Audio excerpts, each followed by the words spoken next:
Yo, gracias a Dios, tenía estos martes disponibles, entonces pude estar en los otros encuentros, enriqueciéndome también con todo lo que fueron aportando, tanto David como la rabina Silvina y la semana pasada el profesor Enríquez.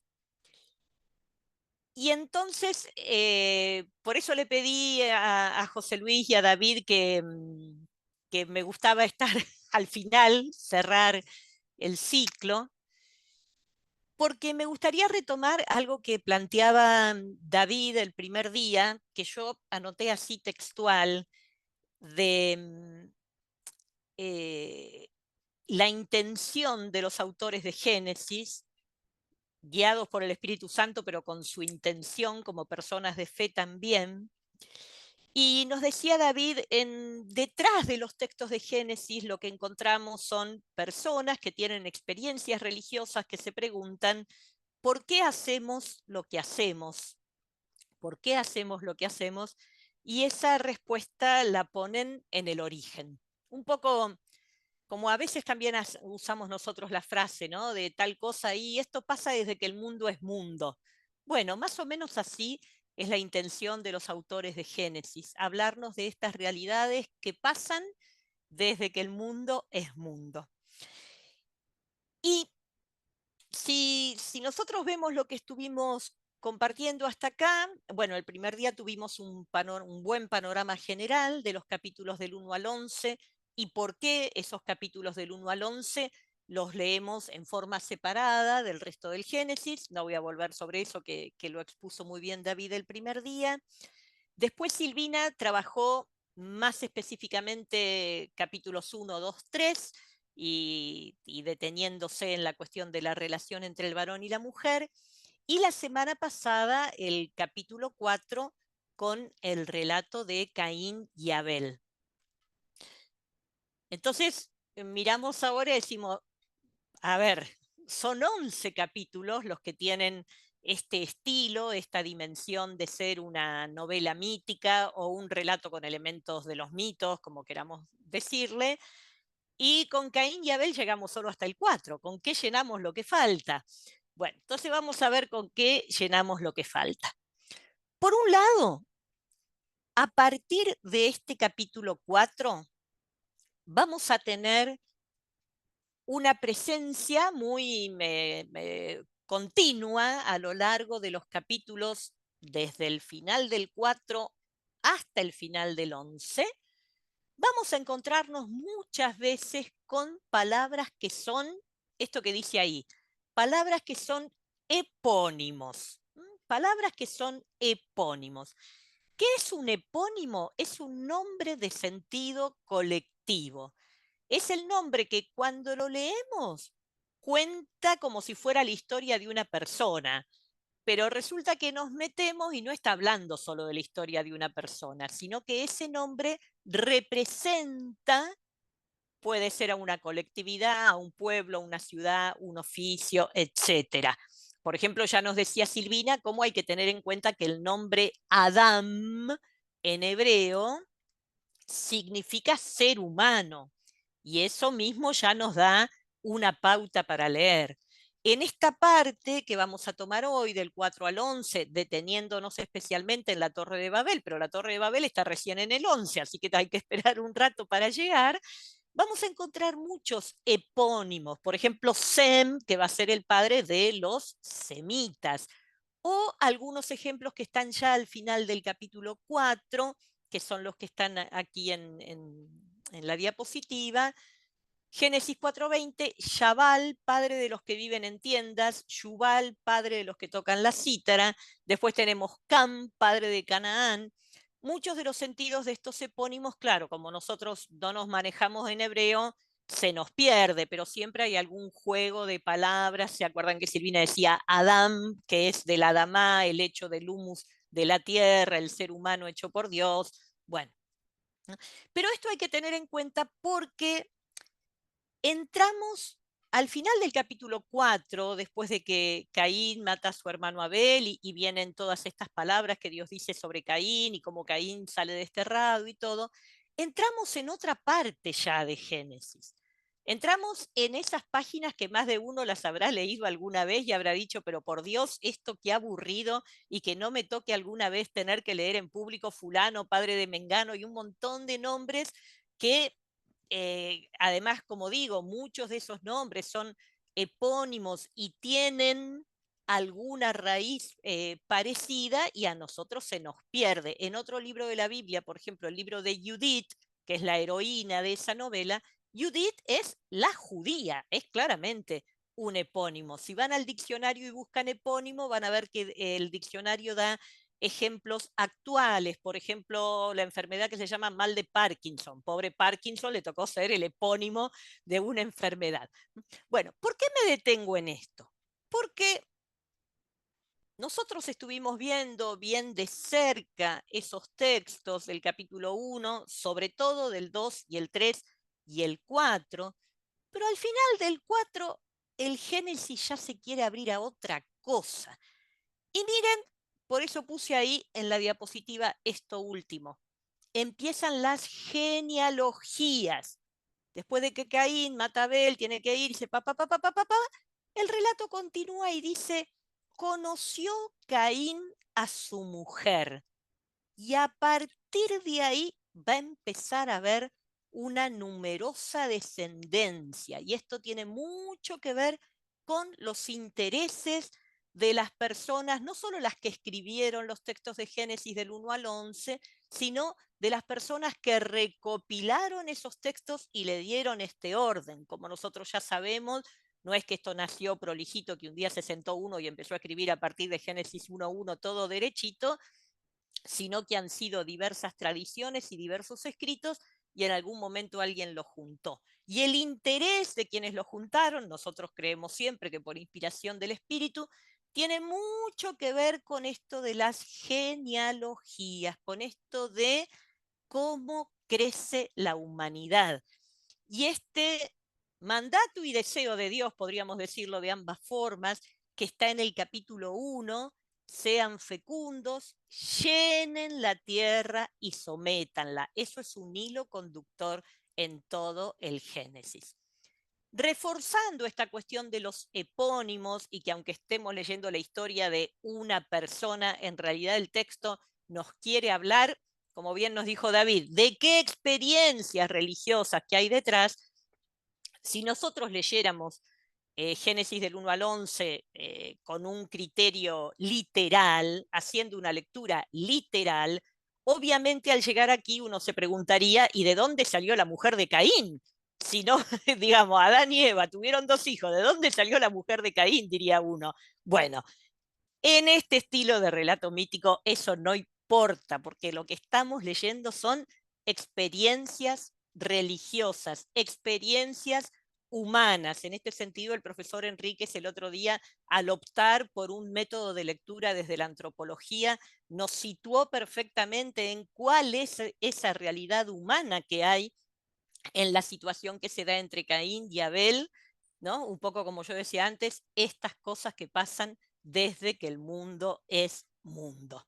Bueno, conoció Caín a su mujer, que no sabemos de dónde salió, y aunque sea un poquito arduo, esto exegético, que por ahí no resulta tan divertido mirarlo, pero nos da una pista de por dónde quiere ir Génesis 1 al 11. Ya tenemos muchas pistas con lo que los otros profes nos han presentado, pero acá en la alternancia de los relatos y las listas genealógicas, acá lo que vemos es algo de la intención de quienes recopilaron esto.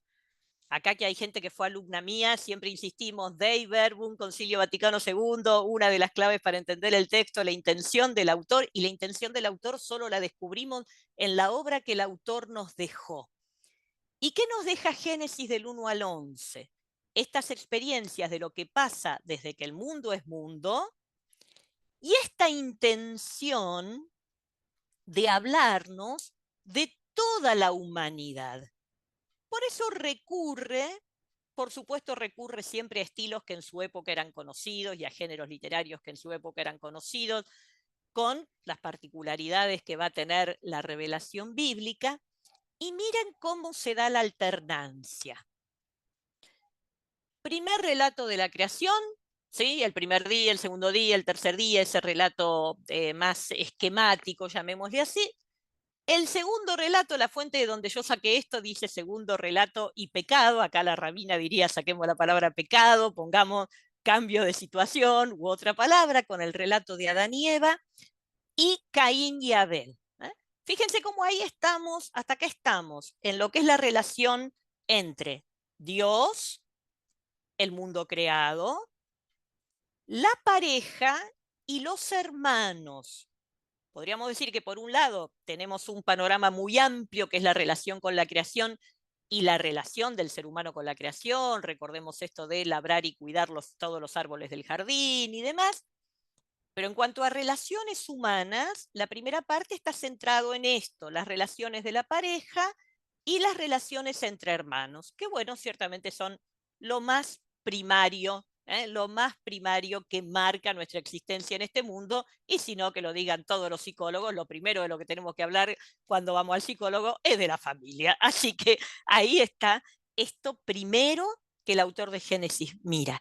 Pero a partir de ahí, con esta cuestión de los descendientes de Caín y empiezan a aparecer todos estos epónimos, y como yo les ponía antes, ¿y quién fue el padre de los que fabrican carpas? ¿Y quién fue el padre de los que tocan la flauta? Va explicando el mundo que conoce, va explicando el mundo que conoce. Se interrumpe la genealogía con una noticia muy breve sobre el nacimiento del tercer hijo de Adán, Set. Este lo saben los que hacen palabras cruzadas, porque como son nombres cortitos, las palabras cruzadas siempre las ponen para llenar algún hueco. El relato es muy cortito, pero ¿qué intención tiene?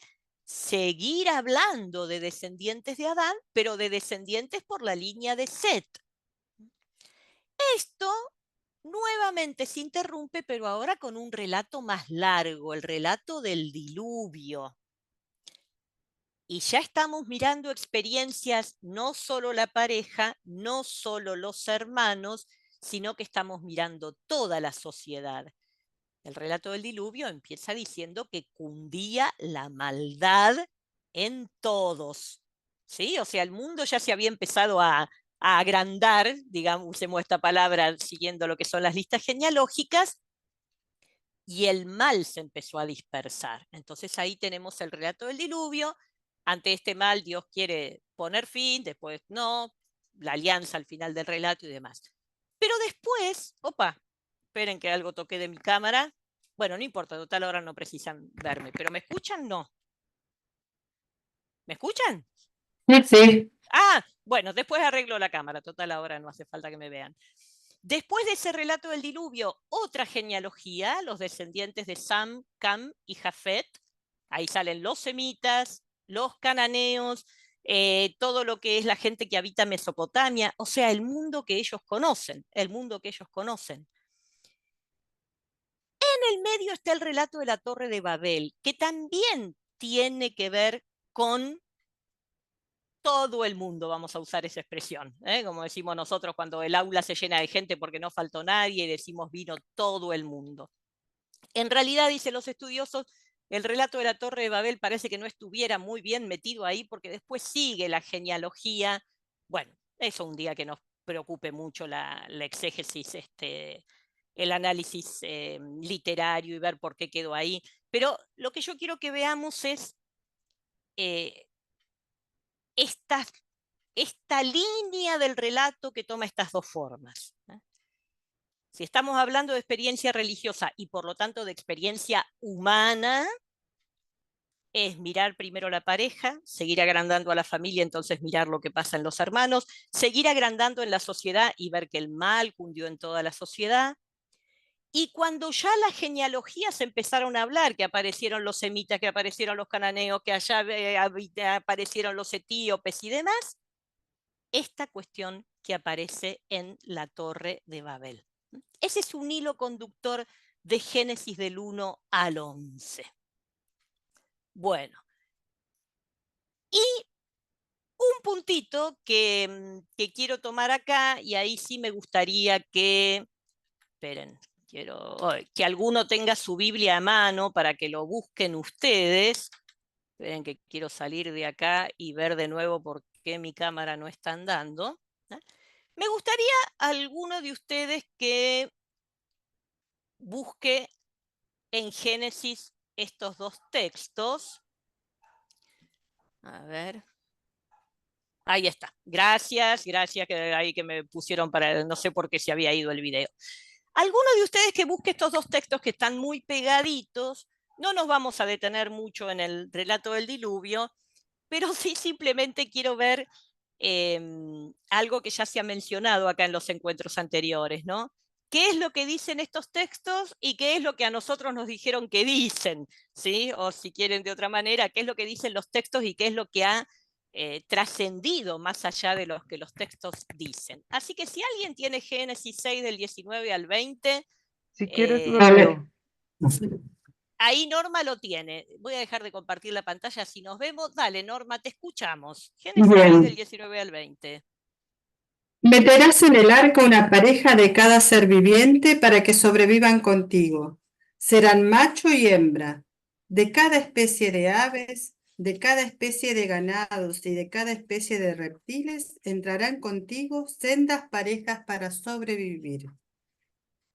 Y 7:2-3 dice, de todos los animales puros tomarás para ti 7 parejas, macho y hembra, y de todos los animales que no son puros, una pareja, macho y hembra. Asimismo de las aves del cielo, 7 parejas, machos y hembras, para que sobreviva su casta sobre la faz de toda la tierra. Bueno, Norma, ¿qué hizo Noé, pobrecito? Se ríe Giselle. Hola Giselle desde Costa Rica. ¿Qué decís vos, Giselle? ¿Qué hizo Noé? ¿Qué le manda 1:7. Dios? Es bastante Vérselo. contradictorio. Lo volvió ¿Cómo, loco. cómo Giselle? ¿Me escuchan? Sí, sí, te escuchamos. Sí, no, volverse loco, porque ¿de dónde iba a agarrar tantísimas parejas? 7 parejas. Claro, claro. Ven que tal cual, pobre Noé. Además habrá dicho, pero ¿qué le pasa a este Dios? ¿Qué hago? ¿Ah? Fíjense que el relato que ha superado el ámbito bíblico es el relato de una pareja. Y esto, el otro día había alguien que decía, a mí me enseñaron la yavista, la eloísta, y David decía, bueno, hoy en día eso está bastante cuestionado. Miren, ¿será la yavista, la eloísta, la deuteronomista, la sacerdotal, o será lo que los nuevos estudios bíblicos digan? Pero a cada rato tenemos testimonios de que Génesis del 1 al 11 es un mosaico que se fue armando con pedacitos previos que venían de distintas tradiciones. Lo más probable es que la historia más antigua que se contaba sería la más simple, ¿no es cierto? Una pareja de cada animal, ¿para qué? Para que sobrevivan, para que después de que pase este tiempo del diluvio, la tierra se pueda repoblar, porque al final del relato del diluvio, en el capítulo 9, vuelve a aparecer el mandato que está en el capítulo 2 al comienzo. Llenen la tierra, sométanla, en el final del 1, perdón, llenen la tierra, sean fecundos, llenen la tierra y sométanla. Eso va a volver a aparecer al final del diluvio. El diluvio va a funcionar como una nueva creación, como Dios dándole una oportunidad a la humanidad. Entonces, seguramente el relato más antiguo fue el de una sola pareja, que tiene más sentido con lo que la historia como tal se propone. Además, esto ya lo comentó David el otro día, recordemos que relatos de diluvio existen en muchísimas civilizaciones, ¿sí? Aquí, por ejemplo, aquí en el Cono Sur hay un relato de diluvio guaraní, con el mito de la tierra sin mal, que es un tema muy fuerte en la mitología guaraní, el tema de la tierra sin mal, y también hay un diluvio, y también hay un árbol que hay que subirse al árbol para salvarse, o sea, alguien podrá decir, bueno, serán las influencias de cuando llegó la fe cristiana. No, no, no. Pensemos que además acá la zona donde han vivido siempre los guaraníes es zona inundable. Así que se cae de maduro que en un lugar donde hay zona inundable la gente se puso a pensar en las inundaciones. Eso es así. Lo mismo que en Mesopotamia. Bueno, ahora, alguien, la tradición más clásica, los estudios más clásicos dicen, estos fueron los sacerdotes, alguien releyendo el mito del diluvio y muy puntilloso pensando que hay que cumplir con los ritos que se le deben a Dios, dice, no, con una pareja no alcanza, porque si no, ¿cómo va a ser Noé para hacer sacrificios a Dios durante los 40 días que estén en el arca? Tiene que haber suficiente cantidad de animales puros, porque son 7 parejas, pero de los puros, de los que sirven para hacer sacrificios. Tiene que haber de los puros para que Noé y su familia, mientras están en el arca, sigan cumpliendo con los ritos que hay que cumplirle a Dios. Bueno, no, como yo quiero dedicarme más a la Torre de Babel, no me detengo tanto en lo del diluvio, pero sí me parecía importante, sobre todo al ser hoy el día que cerramos este ciclo, que prestemos atención a estas cositas, porque nos van dando las pistas de un sentido que hay que ir buscando en los libros del Génesis, que está, digamos, que es mucho más profundo que su literalidad. Que es mucho más profundo que su literalidad. Cuando leemos literalmente tenemos un montón de problemas como esto. ¿Qué hizo Noé? Si Dios primero le dice una pareja, después le dice 7 y una, ¿qué hace? Pobre hombre, no sabe qué hacer. O si el texto dice Caín conoció a su mujer y todavía solamente había nombrado a Adán, Eva, Caín y Abel. ¿De dónde sale la mujer? Entonces, ir teniendo en cuenta estas cosas justamente para poder leer en el Génesis lo que nos quiere transmitir, estas experiencias de fe, estos seres humanos que desde que el mundo es mundo, se preguntaban las mismas cosas que nosotros, por qué un día me fasciné con un morocho que pasó por delante y otro día estaba diciéndole a Dios, pero este fue el que vos me elegiste, y no haciéndose cargo, y todas esas cosas, y de las peleas entre hermanos, yo vengo de una familia de 8, así que si quieren les cuento de todas las variedades habidas y por haber. Bueno, esto como para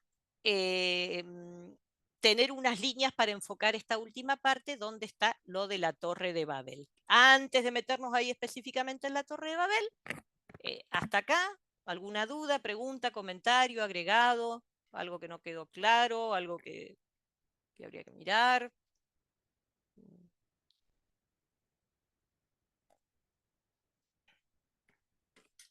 No veo ninguna mano levantada, esperen que paso las dos pantallas. Bueno, avanzamos entonces. Bueno, ahora para avanzar sí les voy a pedir que los que quieran abran el micrófono y si resulta un poquito desordenado o confuso, como Babel, que es confusión, no hay ningún problema. Me gustaría que nos cuenten qué idiomas se escuchan por donde ustedes andan. Más que se escuchan, ¿qué idiomas escuchan ustedes por donde ustedes andan? Porque aquí estamos todos hablando en español con nuestros modismos de Centroamérica, del Río de la Plata, qué sé yo, pero bueno, estamos hablando. Me gustaría que nos cuenten, y si saben decir algo en otra lengua, sería maravilloso. El que quiera. Y Estela, ¿por qué Caín mató a Abel? Eso fue la charla de la semana pasada. No, discúlpame, pero no voy a volver atrás porque si no, no avanzamos con el tema de hoy. Por acá. ¿Alguien estaba contando y se cortó?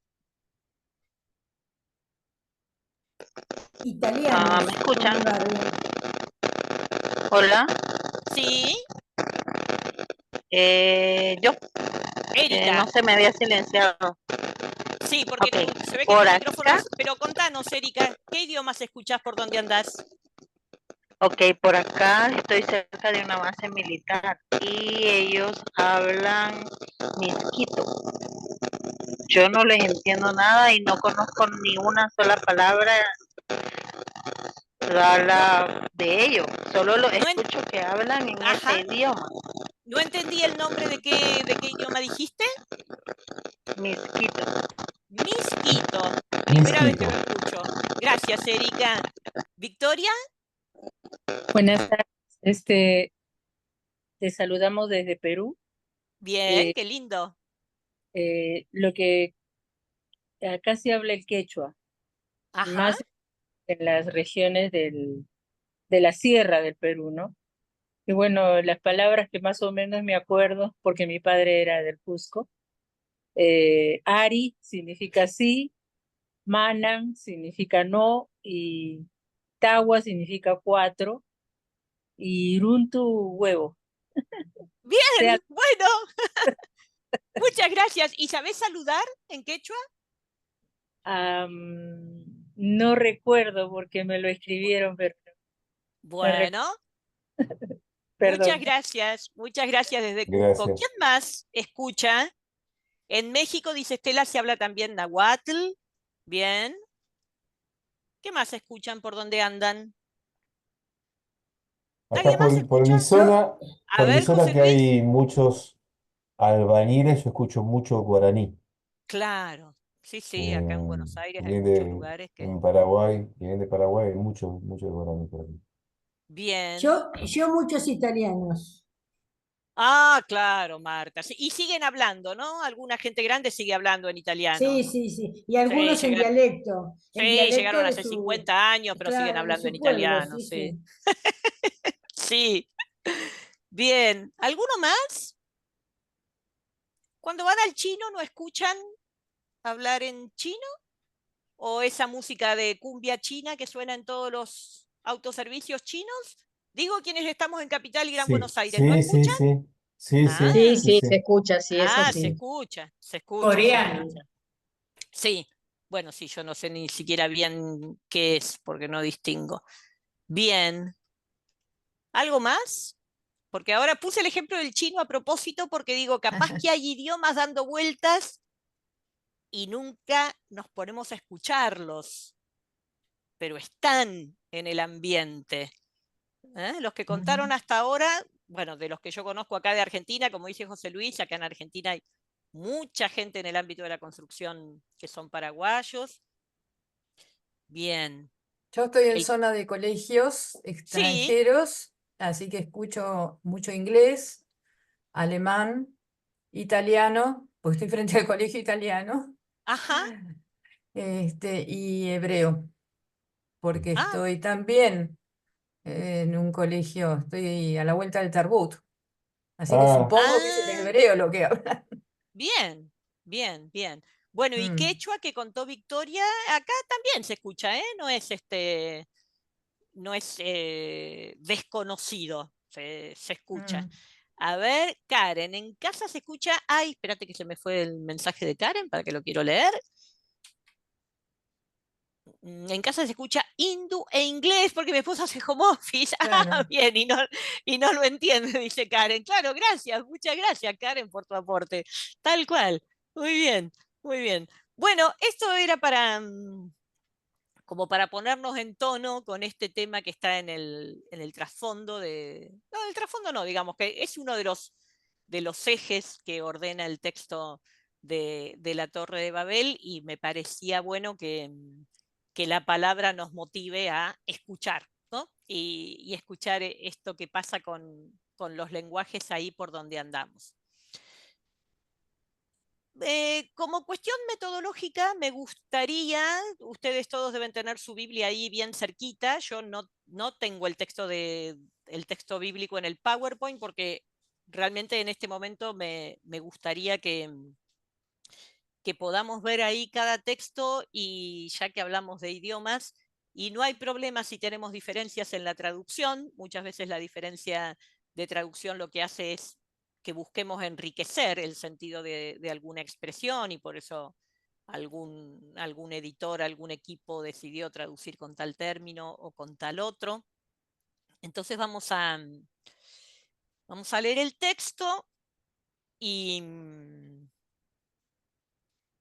y después tendremos un momentito ahí para las primeras resonancias que nos deje el texto, lo que nos llama la atención, lo que nos parece raro, lo que enseguida lo leemos y se nos viene y se nos conecta con no sé qué otra cosa.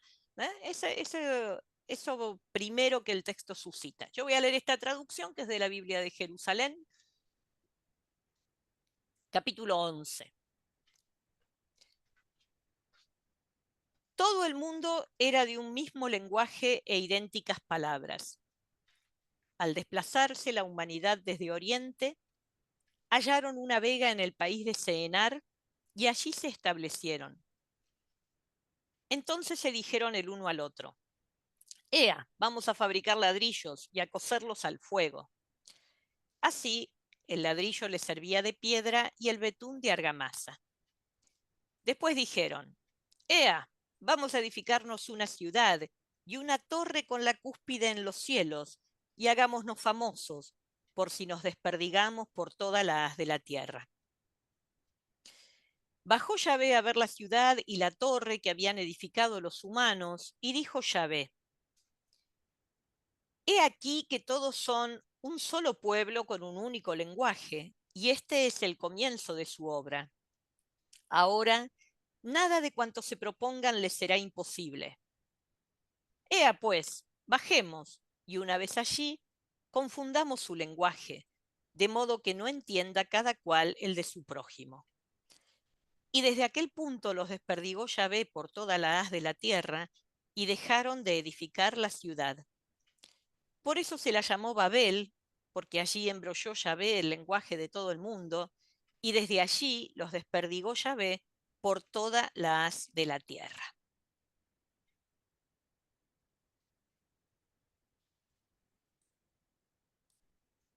A mí me enseñaron tanto desde la vieja tradición de la iglesia que lo primero que hay que hacer para entender la Biblia es leerla, aunque parezca una pavada, pero tenemos montones de ejemplos de las cosas que pasan cuando no la leemos, como la manzana de Adán y Eva. Y junto con eso, un profesor, el profesor Horacio Lona, que nos decía en los cursos de exégesis: usted lee el texto bíblico y hace todo lo que pueda hacer con el texto. Después va y lee lo que leyeron otros, ¿no? Nos obligaba a que primero el texto me impacte por algún lado, aunque sea en la frase que no puedo entender o aunque sea en la idea loca que se me cruza. Che, esto puede ser que tenga que ver con no sé tal cosa. Y no importa si en este primer contacto salen herejías. Así que me encantaría que por lo menos 2 o 3 personas digan así, lo que les ocurre con este texto en una primera lectura. Lo primero que se les cruza, se les viene, una idea, una impresión.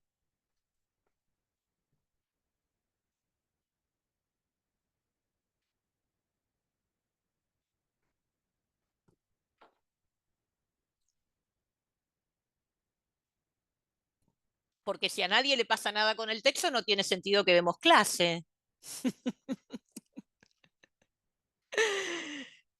A ver.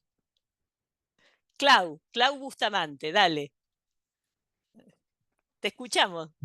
Gloria, tenés congelada la imagen, Sí, yo veo por lo menos. Sí. otra vez la imagen, no sé qué le pasa a mi cámara. La saco y la vuelvo a poner. No, no Te es la escuchamos, cámara, Clau. seguramente internet puede estar funcionando no muy Sí, bien. Suena como algo de internet. sí. ¿Verdad? Te escuchamos, Clau. Te decía, yo lo había leído alguna vez ese párrafo y me llamó la atención porque me pareció como que Dios había hecho una maldad porque los había confundido a todos y tampoco lo entendía como un castigo, y tengo una idea de que había dicho, estos lo que se proponen lo logran, así que mejor que haga algo porque son capaces de convertirse en dioses. Creo que yo había leído algo así. ¿Puede ser? Bueno, ahora vamos a ver las distintas traducciones, cómo ponen la expresión de Dios. Muchas gracias, Claudia. Muchas De nada. gracias. ¿Quién más? A ver, acá dice que levanta la mano. María del Carmen, desde Calafate. Dale, María del Carmen, te escuchamos. Bueno, yo no puedo creer que Dios haga eso.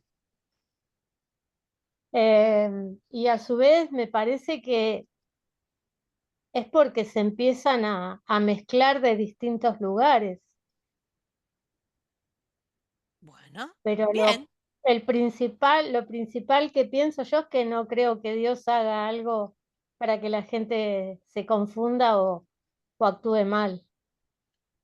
Qué lindo. Muchas gracias, María del Carmen. Muchas gracias. No, por Estela. favor. Bueno, pues a mí me habían dicho que la Torre de Babel era el ser humano se quería hacer soberbio y quería, bueno, se hizo soberbio y quería una torre para llegar hasta el cielo y llegar a Dios, o sea, llegar al cielo. Eso fue lo que muchos años me dijeron, que por eso Dios les dijo, ¿quieren llegar al cielo? Bueno, pues ahora sí se comunican. Entonces, como no se pudieron comunicar en pásame el ladrillo, pásame el esto, pues ya no pudieron construir la torre, pero era por la soberbia del ser humano. Y otra versión que dijo David, que fue la primera vez que la escuché, que me cayó bien, fue que era un triunfo en la destrucción de la Torre de Babel, porque era que todo el mundo tiene derecho a su propia manera de expresarse y no que el país dominante o el imperio dominante les impusiera un solo lenguaje. Esas son las dos Bien, versiones que he escuchado. bien, bien. Gracias, Estela. ¿Alguien que quiera decirnos así su impresión personal, además de las cosas que hayamos escuchado? Sergio.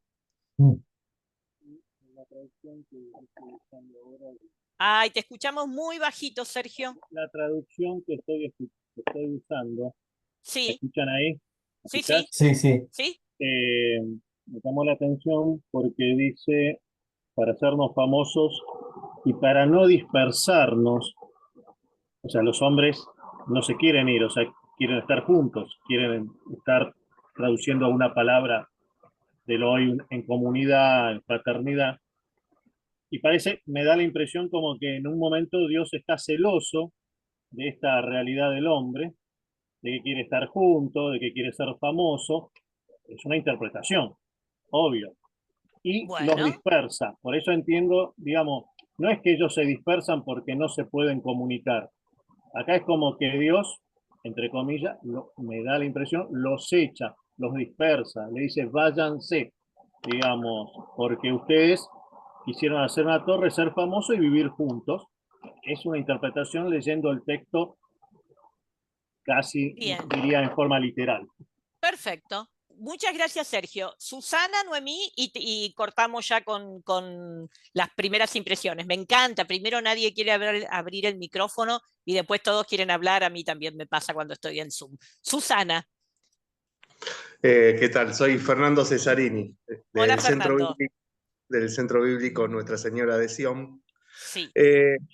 Puede ser que Dios prefirió, ante el modo de que haya solo una voz, la diversidad de voces.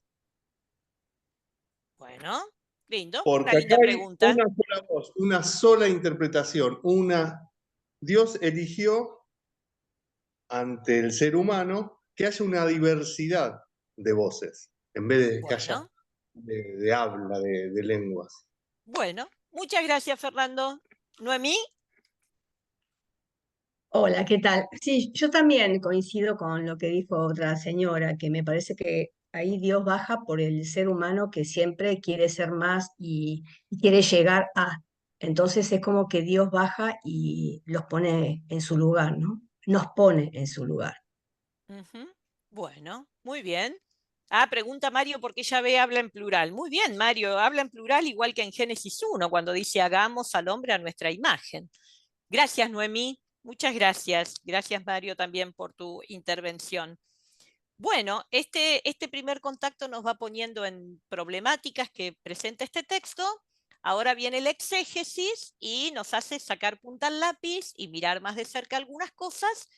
Y ahí sí iremos apoyándonos también en cosas que dijeron otros, pero sigamos leyendo el texto, ¿eh? Sigamos leyendo el texto. Acá hay gente que ya hizo montones de cursos, entonces yo les propongo que por un rato nos quedemos con el método narrativo, ¿sí? El método narrativo es nada más que mirar lo que pasa acá, ¿sí? Solamente mirar lo que va pasando acá. Y en el método narrativo siempre comparamos la situación inicial con la situación final. Vamos a ver cuál es la situación inicial. Como bien dijeron ustedes, como decía Fernando, sobre todo recién, ¿cuál es la situación inicial? Tenemos un único lenguaje y unas únicas palabras. Y cada vez que me muevo hago lío con el video. Tenemos un único lenguaje y unas únicas palabras. Así empieza el relato. Esto es para todo el mundo igual. Y tenemos como situación inicial que la humanidad viene desplazándose, pero encuentra un lugar para quedarse. Bueno, esta es la situación inicial. Un único lenguaje y únicas palabras y haber encontrado un lugar para quedarse, para establecerse. Claudia y María del Carmen, que hablaron primero, dicen, yo no creo que a Dios esto no le guste, o por qué Dios le va a hacer esto a la humanidad. Bueno, pero esta es la situación que el texto plantea, como siempre con este lenguaje mítico.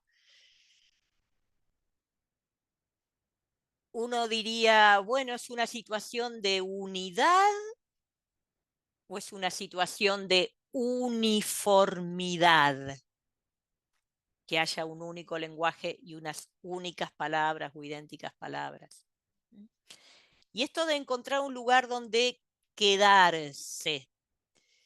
La palabra está haciendo referencia a poder establecerse y poseer la tierra, como es una cuestión que aparece tantas veces en la Biblia, o estará haciendo referencia más bien a una actitud de quedarse, sedentarizarse, como lo contrario del caminar. Venimos en una línea de Génesis del 1 al 11, donde Génesis del 1 al 11 nos va hablando de la humanidad que crece, de los distintos pueblos que ocupan distintas tierras, y este relato acá en el medio parece estar hablando de lo contrario de eso. Única palabra y además todos establecidos en un único lugar. ¿Cuál es la situación final? La situación final es que Yahvé embrolló o confundió el lenguaje, según la traducción que tengan ahí al final, en el versículo 8. Embrolló, enredó, confundió el lenguaje, es decir, Yahvé trastoca esa situación de un único lenguaje, no hay más situación de un único lenguaje. Y la otra cosa que hace es los desperdiga por la tierra. La obra de Yahvé da vuelta absolutamente lo que fue la situación inicial. En un plano de análisis narrativo, aquí el agente, el que obra, claramente es Yahvé. Y además el texto narrativamente cierra muy bien, porque las dos situaciones que teníamos al comienzo son absolutamente revertidas al final. Como en toda narración hay que plantearse, ¿pero esto es un final feliz o no? Porque en el cuento de Cenicienta, en la situación inicial, Cenicienta, pobrecita, está en el fondo de la cocina fregando ollas, y al final es una princesa, y eso lo tenemos presentado como un cuento con final feliz. Que la humanidad tuviera un único lenguaje y únicas palabras, y que haya decidido establecerse en un único lugar, y que después al final tengamos que el lenguaje ha quedado embrollado, confundido, diversificado, y la humanidad desperdigada, queremos leerlo como un cuento de final feliz o como un drama. Recordemos siempre que Génesis está hablando de lo que nos pasa y de lo que pasa desde que el mundo es mundo. El agente, el que efectúa el cambio, es Yahvé, pero entonces hay que ver qué pasa en el medio. ¿Qué pasa en el medio? ¿Qué pasó con esta humanidad que tenía un único lenguaje y estaba en un único lugar? Se dicen unos a otros, vamos a fabricar ladrillos y coserlos al fuego, el ladrillo les servía de piedra y el betún de argamasa, perfecto, una construcción. Una construcción es el sumum de la sedentarización, ¿sí? Una construcción es el punto máximo del vivir sedentario, porque ya te hiciste una casa, no te moves más, lo sabemos bien todos nosotros que pertenecemos a una sociedad sedentaria y no vivimos en carpas. Entonces está la construcción, que es el sumum de la sedentarización, pero además dicen, vamos a edificar una ciudad y una torre, una ciudad, entonces ya no solo una casa, sino una ciudad, algo para todos, una torre con la cúspide que llegue a los cielos, acá aparece entonces en este relato que venía todo hablando a nivel de la faz de la tierra, aparece ahora la cuestión de la relación con la divinidad, que esa torre llegue a los cielos. Y según la traducción que tengan es o hagámonos famosos o construyámonos un nombre. En esa traducción más literal, fabricar un nombre, tenemos entonces que el único lenguaje y el único lugar para establecerse lleva a 3 construcciones. Construir una ciudad, sedentarizarse. Construir una torre que llegue a tocar los cielos. Acá es donde aparece la cuestión, como apareció en Génesis: si el hombre alarga su mano al árbol de la vida, serán como dioses, dice la serpiente. Aquí hay un eco de eso. Y la tercera cosa es construirse un nombre, es decir, tener fama. Y un nombre es siempre un modo de estar por encima de los demás, siempre. Un nombre, justamente cuando queremos hablar de una persona que no tiene, que no tiene, digamos, mayor injerencia o que no está en los lugares decisorios, decimos cualquiera, un soldado raso, ¿no? O de nosotros mismos a veces decimos, bueno, somos la ciudadanía anónima. Bueno, entonces tener un nombre implica que uno tiene alguna forma de sobresalir sobre los demás. Todo lo que es esto de la construcción, incluso hasta físicamente, apunta al estar arriba. Apunta al estar arriba. Y acá es entonces, y además, toda la construcción de la ciudad, de la torre y de construirse un nombre, es porque hay un temor en este grupo, por si nos desperdigamos por la tierra. Está visto como que por si nos desperdigamos por la tierra, lo que nos va a dar seguridad, lo que va a seguir diciendo quiénes somos, lo que va a dejar bien plantado nuestro espacio, va a ser la ciudad para la vida sedentaria, la torre para llegar hasta lo divino, para tener algo de lo divino, y el nombre. Entonces bajó Dios a ver la ciudad y la torre y dijo: he aquí que todos son un único pueblo, un único lenguaje, y este es el comienzo de su obra. Nada de lo que se propongan les será imposible. Lo que Dios ve, la lectura que Dios hace, es que ha sido posible construir la ciudad, el sumum de la sedentarización, la torre con la cúspide en los cielos, es decir, este afán humano de estar en el lugar divino, y el nombre como el modo simbólico de imponerse sobre otros. Dios dice que todo eso ha sido posible porque tienen un único lenguaje e idénticas palabras. En la mirada que este texto pone en los ojos de Dios, para los ojos de Dios, tener un único lenguaje, nosotros estábamos diciendo, bueno, tener un único lenguaje, hacer comunidad, entenderse. Dios dice, no, cuando hay un único lenguaje, el fruto del único lenguaje es la sedentarización, con todo su sentido simbólico también, de establecerse, de no caminar más, el desafiar a los cielos, porque querer llegar a ocupar ese lugar, y el querer fama, digámoslo así sencillamente. Querer fama, querer un nombre que se imponga sobre otros. Ven que en este relato, como en todos los relatos míticos, lo que está puesto en la mirada de Dios es lo que nos hace escudriñar en el sentido del texto. Nosotros, por supuesto, podríamos decir, qué bárbaro, con un único lenguaje, mirá las cosas que se pueden hacer. Por eso les preguntaba hoy qué lenguajes se escuchan por donde ustedes andan, porque está siendo posible este Zoom gracias a que todos hablamos español, si no necesitaríamos un intérprete. Pero en este relato, el lenguaje único a lo que llevó fue a actitudes que no tienen que ver con el proyecto de Dios, porque la sedentarización, simbólicamente hablando, no tiene que ver con el proyecto de Dios. Por algo toda la Biblia es una invitación a caminar.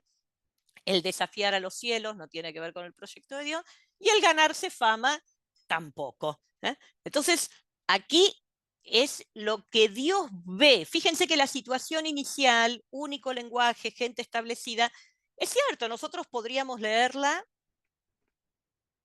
de otra manera, como decían ustedes, estar juntos, vivir en comunidad. Resulta que Dios miró y dijo, no, el lenguaje único no provocó eso.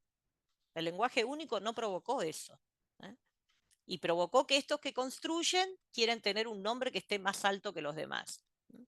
Bien, entonces, esto que preguntaba Mario, ¿por qué habla en plural? Aparece, como decíamos en otros textos, como Génesis 1, y se ha buscado explicarlo y puede tener muchas explicaciones. Algunos dicen que se trata simplemente de un plural majestático, como cuando el Papa dice decretamos tal cosa.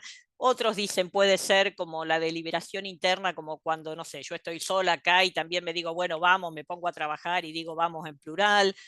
Puede ser una referencia a ese antiguo nombre de Dios, Dios como el Dios de los dioses, entonces Dios está deliberando con otras criaturas celestiales. Se han dado muchas explicaciones. Lo que sí notemos que es lo mismo que aparece en Génesis 1 en la creación. Hagamos. Es Dios que mira este obrar humano y quiere intervenir en este obrar humano. Pues bajemos y una vez allí confundamos su lenguaje de modo que no entienda cada cual el de su prójimo, y desde aquel punto los desperdigó Yahvé y dejaron de edificar la ciudad. Fíjense que así como con el diluvio decíamos, el relato que trascendió lo bíblico es el de una sola pareja en el arca.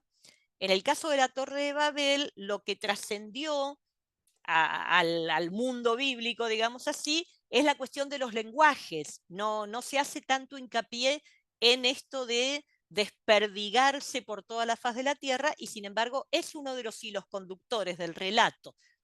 En este punto entonces voy a volver a compartir pantalla porque hay gente que ha dicho estas cosas mucho mejor que yo, entre ellos esto era las genealogías,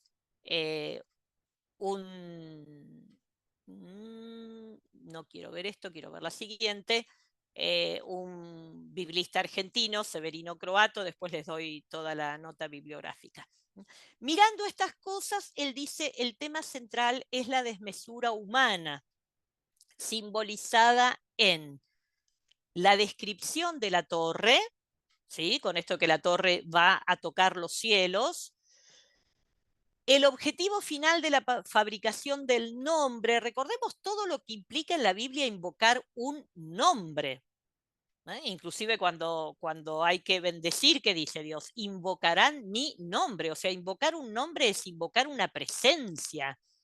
En este contexto bíblico, querer hacerse un nombre es justamente querer llegar a tener esa fuerza, ese poder que quien te invoque queda ahí por abajo tuyo, digamos así. El objetivo final de la fabricación del nombre y la sospecha de Yahvé sobre la infinitud de los proyectos humanos. Estas tres referencias constituyen el eje semántico del relato. Como eje concentra todos los otros motivos y temas, ¿sí? Entonces, aplicando así este análisis narrativo, que yo después les paso el artículo de Croato, obviamente él mira las palabras en hebreo y hace un análisis mucho más minucioso, toma entonces este eje, el eje de la desmesura humana. Esto cuando vemos el texto desde el punto de vista narrativo. Si además queremos ir a las cuestiones históricas, porque el texto tiene palabras que se identifican históricamente perfectamente, dice Babilonia, dice Sennaar, o sea, no dice cualquier cosa, dice Babel. O sea, el texto tiene referencias históricas muy, muy concretas. Cuando vamos a las referencias históricas, algunos datos, dice Croato. El texto ofrece datos de la realidad cultural que son fáciles de identificar. El nombre de Babel o Babilonia. Voy a cerrar acá que si no, no veo. El nombre de Babel o Babilonia. Babel es la forma corta en el acádico, Babil, puerta de Dios, mientras que Babilonia es la larga y más usada. Babilani, puerta de los dioses. Mira el sentido. Puerta de Dios o puerta de los dioses. Esta última nunca aparece en el hebreo bíblico, mientras que es la única que se usa en 70, Babilón o Babilonos. Los detalles de la construcción, esto lo habrán escuchado montones de veces, cómo se describe la fabricación de los ladrillos, porque justamente en la tierra de Israel no hay mucha tierra para hacer ladrillos de esa manera, y esta forma de hacer ladrillos y de unirlos y cómo se describe es bien típico de la construcción en Mesopotamia. En Mesopotamia, como saben ustedes, hay mucha arcilla y demás que permite este tipo de construcción. La referencia a la altura de la torre y el término Sin-ar o Senaar, o como traduzca la Biblia de ustedes, el lugar donde se establecieron, es un nombre que también es conocido por la literatura cuneiforme como otra designación de Babilonia. Entonces, las referencias históricas nos llevan a algo reconocible para el lector de la Biblia. Inclusive nosotros, aunque no hayamos estudiado, bueno, los que están acá, algunos han estudiado un montón, pero digo, o sea que uno estudió mucho o poco Biblia, Babilonia sabemos que en la historia bíblica tiene un lugar relevante. Desde estas referencias históricas, muchos señalan entonces que esa torre sería esta construcción, un sigurat, es decir, un templo babilónico. Bueno, un templo con sus distintos lugares de acceso, ven que tiene las escaleras y los lugares para los sacrificios y demás, como, bueno, como tantos otros templos. A ver, ahí voy a recuperar mi imagen, ahí está. Bueno, entonces ahí tenemos un acercamiento al texto desde lo narrativo y también desde lo histórico. Desde lo histórico, con lo que significó Babilonia en la historia del judaísmo y lo que significó Babilonia en la historia de la humanidad, digamos, o sea, Nabucodonosor, ya desde la escuela, aunque uno no supiera pronunciarlo, es de los que se hicieron un nombre y estudiamos en la escuela. No sé ahora qué pasa en el colegio secundario, pero cuando yo estaba en el colegio secundario estudiábamos asirios y caldeos, medos y persas, los egipcios, y de los hebreos a lo mejor estudiábamos, bueno, el único pueblo monoteísta. O sea, está claro que los imperios se hicieron un nombre. Es más, el palacio de Nabucodonosor, cada ladrillo llevaba grabado el nombre Nabucodonosor. Si eso no es fabricarse un nombre, ¿eh? Si eso no es fabricarse un nombre. Entonces, señala Croatto, por un lado los elementos narrativos y por otro lado los elementos históricos, viendo claramente además lo que Babilonia significó para el pueblo judío y para la humanidad y el proyecto hegemónico de Babilonia. Lo que estas tres construcciones señalan, una ciudad, una torre, un nombre, construir una ciudad, construir una torre, construirse un nombre, es en definitiva, dice Croatto, un proyecto ideológico. Y ese proyecto ideológico, ¿por qué es posible? Es posible porque hay una sola lengua y porque están establecidos en un lugar. Desde esta perspectiva, vuelvo al ejemplo de Cenicienta, si Cenicienta primero fregaba ollas y al final es princesa, decimos es un cuento con final feliz, hoy habría que ver, yo no sería princesa ni loca, déjenme salir tranquila a tomar mi cafecito sin que nadie venga a preguntarme qué hago. Vivir bien sí, pero princesa no. Bueno, desde esta mirada que nos trae el método narrativo, en lo que Dios está viendo del proyecto humano y en la referencia histórica concreta a Babilonia, el texto está hablando de lo que Dios no quiere y lo que sí quiere. Entonces, para el texto, Dios no quiere un lenguaje único y estar establecidos en un lugar. Decía María del Carmen, a mí me cuesta mucho pensar que Dios obre así. Tal cual, María del Carmen, está perfecto lo que dijiste porque esa es nuestra primera impresión del relato. Pero el método narrativo lo que nos muestra es que el lenguaje único y el estar establecidos no hizo como teóricamente podríamos pensar que hace, bueno, el lenguaje único hace que nos entendamos todos, estar en un lugar hace que seamos comunidad. No, en este relato el lenguaje único lo que hizo fue fortalecer un proyecto ideológico que además claramente, acá no hay que matarse mucho para encontrarle la referencia histórica, es bien clara, que además claramente los autores bíblicos lo asocian a lo que fue el proyecto babilónico o el proyecto de cualquier otro imperio, o el proyecto de cualquier otro imperio, y construirse un nombre. Escúchenme, los faraones para la tumba se mandaron unos edificios que hasta el día de hoy vamos y se visitan. Para la tumba, no para vivir. Bueno, si no hay un proyecto ideológico atrás de eso, y además todo este tipo de construcciones, ¿no? Que son hacia arriba, ¿m? Que son hacia arriba. Quiero decirles un par de cosas más, pero antes quiero escucharlos. Cualquier resonancia, cualquier... Melvin, te escuchamos, Melvin.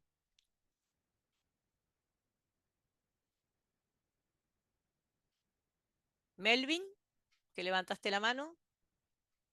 Perdón, ahora sí, muchas gracias. Es Sí, que me sorprende porque se da una inversión de lo que siempre nos han, bueno, de lo que nos han enseñado, o sea, pastoralmente, incluso en las homilías, de que esa dispersión se dio como un castigo, bueno, a menos así nos los enseñaron, como sí, un castigo de Dios por esa soberbia del hombre de tratar de llegar hasta Dios mediante una torre, pero aquí vemos que es totalmente lo contrario, que más bien Yahvé estaba en contra de ese sedentarismo, de un solo lenguaje, sino que lo que buscaba era precisamente eso, o sea, que él no quería eso, él quería todo lo contrario, pero entonces nos está, esta visión nos cambia totalmente, por lo menos en mi caso. sí. Totalmente la comprensión de este pasaje bíblico. Ujú. Gracias, Melvin. Sí, Gracias. también lo fue para mí cuando descubrí esto y a ver, y por qué le pedí a José Luis que yo quería dar este tema. Porque si bien me obligó a convertirme de lo que yo creía, ¿no? O sea, siempre la palabra de Dios que nos desafía y me obligó a convertirme de lo que yo creía, pero primero, el análisis me pareció absolutamente coherente. O sea, el análisis no me parece de una persona que dice, ay, a ver, damos vuelta. No, no, el análisis me parece absolutamente coherente. Y además me parece muy coherente con lo que es el proyecto de Dios en toda la Biblia. Por eso me gustó y lo adopté. Gracias, Melvin. Victoria, pero alguien más había levantado la mano. Victoria, te escuchamos. Bueno, Gloria, gracias. Lo que yo quería decir es que cuando hiciste la primera pregunta sobre qué significaba Babel, yo lo que automáticamente recordaba era una película que yo había visto de niña, ¿no? Tengo 65 años, ¿no? Entonces, Sí. una película en la cual se construía la Torre de Babel, ¿no? Era con Charlton Heston, algo de la Biblia era. Entonces, Sí. construían la Torre de Babel y ocurre eso, que comienzan a confundirse. Y entonces lo que a mí me llamó la atención es que se comienzan a juntar, a reunir entre todos los que hablaban el idioma que hablaban, ¿no? O sea, como que, por ejemplo, los que hablaban inglés formaban como una tribu, ¿no? Así, y se ve después cómo cada una de esas tribus se expanden, ¿no? O sea, se van por distintos caminos. Bueno, así, ¿no? Entonces yo no entendía eso y a través de lo Claro. que estás explicando, ¿no? Me da la impresión, ¿no? Disculpa mi ignorancia, en que era así, ¿no? Como que cuando Jesús manda a sus discípulos, ¿no? Vayan de dos en dos y anuncien la buena nueva. Está linda, está muy linda la asociación que haces, Victoria. Sí, sí, toda la Biblia es decirnos que estemos en camino, toda la Biblia. Gracias, Victoria, muchas gracias. Eduardo y Alide. Sí, Yo veo ahí, ahora me doy cuenta, ¿no? Lo he leído muchas veces este relato, pero bueno, al hablar de Babilonia me viene el trasfondo del exilio del pueblo judío en Claro, Babilonia, claro. donde probablemente en el tiempo que fue escrito, probablemente tenía que ver con esa situación del pueblo judío dominado por un imperio como era Babilonia, que quería imponer su poder, su dominio, su idioma, su cultura a todos los pueblos circundantes. Y entonces lo que Dios está interviniendo, no. Cada pueblo tiene derecho a vivir en libertad su cultura y hacer su propio camino. Lo veo ahí, nunca lo había visto de esa forma, pero me hace ese eco. Bien, gracias, muchas gracias, Eduardo. José Luis. Eduardo me sacó la idea, pero está bárbaro lo que dice. Pero yo lo pensaba cuando vos dijiste la palabra es coherente. El relato. ¿Es coherente con qué pensaba yo? Es coherente con la historia bíblica. Dios intervino siempre a favor de la libertad del pueblo y en contra de imperios que son sometedores, ¿eh? Eso arrancó en Egipto y después Eduardo agregó tan acertadamente Babilonia, también con una intervención de Dios, que se ve Babilonia como un nuevo éxodo y siempre ha intervenido de esa manera. Así que me gustó lo que dijiste, es coherente. Y la Biblia se lee desde la coherencia, desde Tal cual. una línea coherente que nos ayuda a entenderlo más. Así que me gustó mucho lo que dijo Eduardo y eso que dijiste vos de que es coherente. Me, me ha generado mucha idea eso. Bien, Bien. bueno, gracias. El mérito es de Croato, ahora enseguida les paso porque está en internet el artículo de él. Bueno, vieron, Croato, como todos los grandes biblistas, tiene obras así monumentales y gracias a Dios también escribió artículos para revistas donde uno dice, bueno, por lo menos me acerco a lo que él plantea. Yo, desde leyendo desde nuestra realidad, no lo puedo hacer tan bien como lo hizo el profesor Enríquez el otro día, que ese planteo antropológico que me pareció una manera tan vital de abordar, ¿no? Pero leyendo desde nuestra realidad, pensemos también nosotros qué provoca el lenguaje único. ¿Qué provoca el lenguaje único? ¿Qué provoca la fabricación del nombre? Escúchenme, ustedes, si tienen cerca niñitos, nietos, hijos, lo que sea, los pibes saben decir Coca-Cola al mismo tiempo que saben decir mamá. Yo tengo un sobrinito que es sordo y la primera seña que me hizo fue un día en una plaza que unos chicos estaban compartiendo ahí una merienda y él me hizo la seña Coca-Cola. O sea, y ni decir de los arcos de McDonald's, ¿no? Antes de saber hablar, los chicos ya lo reconocen. Entonces, a mí el texto además no solo me pareció coherente con toda la Biblia, sino que me parece que es una gran advertencia a lo que pasa con el lenguaje único. Ojo, no tengo problema ni en tomar Coca-Cola, ni en llevar a los chicos al pelotero de McDonald's, no es que estoy en una postura así extremista de como alguna gente que no toma Coca-Cola porque es del imperio, qué sé yo, pero sí la advertencia de lo que el lenguaje único provoca. Y además nosotros como iglesia nos tenemos que hacer cargo también. Como iglesia ahí tenemos un problema tremendo con el lenguaje único, no solo porque si la misa es en latín o no es en latín, el lenguaje para hablar de Dios, ser capaces de escuchar cómo se manifiestan las expresiones de relación con Dios. No solo en los lenguajes, en las culturas. Yo hace rato que dejé de trabajar en secundario porque ya no me sentía capacitada para eso, pero ser capaz de escuchar experiencias de Dios que se expresan en otros lenguajes. Entre las cosas que nos dijeron tantas veces, también nos dijeron, entonces en el libro de los Hechos se da vuelta lo de Babel porque todos se entienden. Ojo, ojo. Busquen Hechos capítulo 2. Y la gente que está reunida ahí, dos veces dice, los escuchamos hablar cada uno en nuestro propio idioma. Ojo, porque a veces se quiere presentar hechos como lo opuesto a la Torre de Babel, y entonces todos se entienden. Sí, pero no hay un lenguaje único, No hay un lenguaje único. Dos veces dice el texto, Mira, cuando dice partos, medos, elamitas, venido de la Libia sirenaica, bla, bla, bla, bla, bla, bla, bla, y cada uno de nosotros lo escucha hablar en su propio idioma. Eso sería la maravilla de la evangelización. Eso sería la maravilla de la evangelización.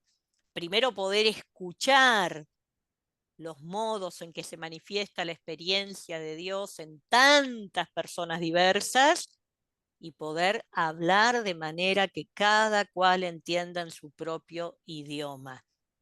Eso hay que pedírselo al espíritu, porque eso no se consigue simplemente estudiando lenguas o poniendo el Duolingo en el celular. Esa es una cosa que quería decir. La otra cosa que quería decir fue un texto que me impactó tremendamente sobre esto de cuál es el peligro del lenguaje único, cuando el lenguaje único está al servicio de fabricar una ciudad para sedentarizarse, fabricar una torre para desafiar a Dios, fabricarse un nombre para ser invocado, y entonces uno también ahí se pone en el lugar de Dios.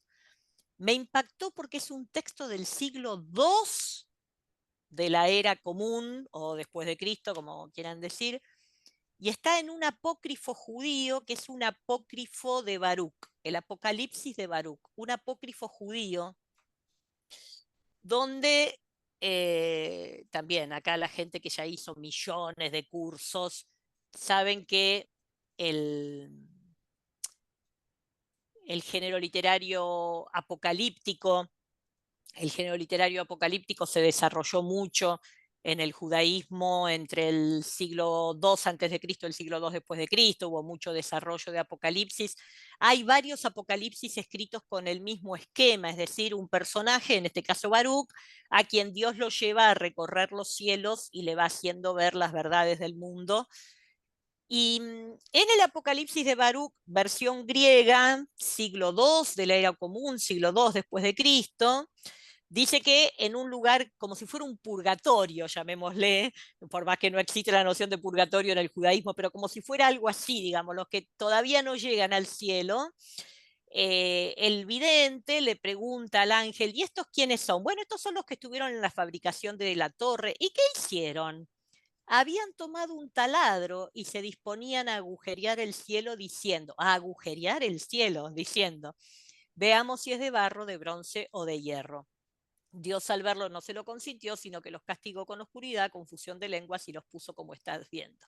Hay muchas otras historias judías, Midrashim y demás, dicen que, por ejemplo, esta dice que tenían un taladro para perforar el cielo. Otra dice que en la punta de la torre, esto es todo Midrashim judíos, esto es todo inventado, digamos así, pero bueno, buscándole sentido al texto, que en la punta de la torre había un ídolo con una espada para pinchar las nubes, por si a Dios se le llegaba a ocurrir mandar otro diluvio, iban a pinchar las nubes antes de que se cargaran demasiado, así el agua podía escurrir de a poquito y no mandar Dios otro diluvio. Son distintas interpretaciones judías, pero la que me impactó tremendamente y me hizo ver que tiene razón Croato, que el lenguaje único va a provocar las mismas consecuencias siempre.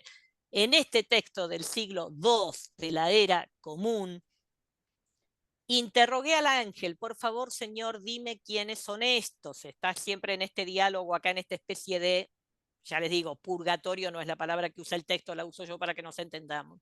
Y me contestó, estos son los que aconsejaron edificar la torre. Estos que ves empujaron a masas de hombres y de mujeres a hacer ladrillos. A una mujer de entre ellos que estaba haciendo ladrillos en el momento de dar a luz, no se le permitió interrumpir el trabajo, sino que dio a luz haciendo ladrillos. Llevaba a su hijo entre pañales y hacía ladrillos. Siglo II después de Cristo. Si nuestros pueblos latinoamericanos no dan fe de que esto es lo que provoca el lenguaje único, les digo que me dio escalofrío leer este pasaje. La advertencia de Dios es, ojo con el lenguaje único, ojo con dejar de caminar ojo con querer tener un nombre que invoquen los demás, porque entonces llegás a esto. Llegás a que no se puede parar la construcción de la torre y la madre da a luz y está ahí trabajando con su bebé encima. Podría haber traído montones de fotos de nuestra América para ilustrar esto. Me re que te impresionó y después pensé, y sí, la verdad que la realidad humana es esta, tal como decía David el primer día, estas son las experiencias humanas y estas cosas pasan desde que el mundo es mundo, y tomo lo que decía Eduardo, lo que decía José Luis, y es coherente que si el lenguaje único va a provocar esto que dice el Apocalipsis de Baruch, menos mal que Dios se impone en contra del lenguaje único. Después está la maravilla de Hechos, que no es el lenguaje único, es que cada uno de nosotros pueda entender en su propio lenguaje, y eso es muy distinto, y eso es muy distinto. Quiero Gloria, cerrar, perdón, sí, quería hacer referencia a un aporte que hace Erika en el chat, que tiene que ver con sí. lo que estás diciendo vos, si lo querés leer. Espérate, porque me había salido de acá para poder leer bien, ay, no veo el chat, ¿lo podés leer vos, José? Sí, Porque sí, sí, justo porque creo que está me en salí del línea chat. perfecta. Dale, Dice sí, Erika, sí. me parece que más que idiomas puede referirse al sentir, a la manera de pensar, tener una misma ideología. Y por ahí puede hacer el match con hechos. Volvieron un mismo sentir, volvieron un mismo sentir, un río con muchas vertientes, pero que vienen Bien, y van en un mismo lugar. Un mismo hermoso, Dios y un mismo plan divino. Parece que hermoso, está en gracias, consonancia. Erika. Muy bien, Erika, la verdad que a mí Hermoso, Erika, me muchísimas impactó gracias. muchísimo, sí. Quiero cerrar con un texto que no es de un biblista, también argentino, Mamerto Menapace. No es un biblista, es un monje benedictino, ha escrito muchos libros de espiritualidad. Él pasó, digamos, él pertenece a una familia del ámbito rural de Argentina, así que tiene muchos textos escritos desde esa realidad de la tierra, porque bueno, es lo que conoce. Y como digo, no es un biblista, pero hay un libro, Un Dios rico de tiempo, donde hace unas reflexiones justamente sobre Génesis y Éxodo. Y me gustó mucho este pasaje porque uno dice, ay, bueno, fue por envidia que Dios no quería que el ser humano llegara hasta el cielo, Dios no quería competencia.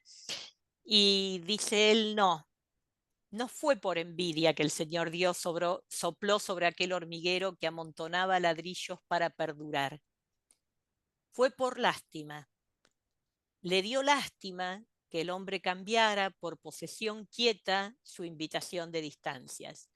Le dio pena que el hombre se hubiera detenido y sopló sobre aquella flor de cardo. Ganas de andar, de desparramarse, de poseer la tierra plenamente. Y el viento de Dios abrió horizontes al lenguaje. No sé cómo le llaman en sus países, pero acá le llamamos a la flor de cardo, le llamamos panadero también, y cuando uno la sopla, se van las semillitas por todos lados. Bueno, hasta acá lo que quería compartir con ustedes y muchísimas gracias. No, y esperen que, bueno, esperen, ahora les voy a pasar no sé, el PowerPoint Sí, lo si mandan después querés, por mail o lo a pongo ver, acá. no sé, Lo puedo lo adjuntar tendría, acá. podés mandarlo por aquí, ¿m? Y por ahí Sí, lo puede ahora recibir también mismo, David y reenviarlo David, que tiene sí, ahora el mismo lo elemento. adjunto. Este es el artículo de Croato que se encuentra en internet, está en Revista Bíblica, así que ahora se los dejo y se lo encuentra. Y al final les puse también mi página, el espacio bíblico que yo dirijo se llama Palabras con Miel, por el profeta Ezequiel, que dice que la palabra es dulce como la miel. Ahí en la página hay mucho material de cosas de la Biblia. Si alguna vez necesitan, si les vienen bien, todo lo que encuentren ahí, lo usan. Ahora lo voy a mandar en el chat. Esperen que lo adjunto acá. Espérate. Ay, no encuentro. Tendría que tener acá para adjuntar el archivo. No. Sí, abajo tiene dibujitos, ¿eh? Si vas Sí, pero no siguiendo. encuentro. Acá está, acá está, acá está, acá Sí, está. sí, creo que es el tercero. Acá está, acá está, acá está. Ahí se los paso. Así lo tienen. Y se lo paso. Y lo paso a la cuenta. Se lo paso por mail también a Sion Costa Rica. ¿No? O no sé, lo que digan ustedes. No, si lo pasas ahí, lo levanta ¡Ay, qué toque! David y David lo reenvía al Perfecto. grupo. Y él lo reenvía a todos los que. Espérate. ¿Salió? Sí, ahí está llegando. Sí. Perfecto. Muy bien. Yo Bueno, quiero agregar también lo que dice Gloria.